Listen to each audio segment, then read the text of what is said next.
ఎప్పుడూ కోపంతో ఉండేటటువంటి యజమాని ఇంట్లో ఉన్నాడనుకోండి, ఆ భార్యకి సంతోషం ఉండదు.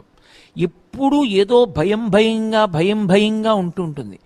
ఎక్కడ ఏ పొరపాటు దొల్లుతుందో, ఏ చిన్న తప్పు జరుగుతుందో, ఆ చిన్న తప్పుకు ఆయన ఎంత కేకలేసేస్తాడో, ఎంత క్రోధానికి వశపడిపోతాడో మీరు చూడండి.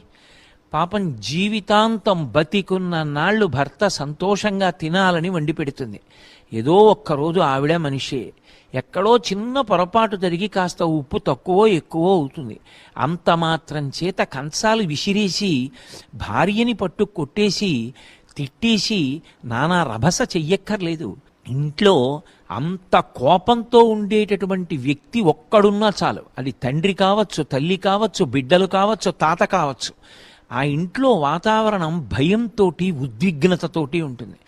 ఏమో ఏమంటే ఏమొస్తుందో మాట్లాడడానికి భయం.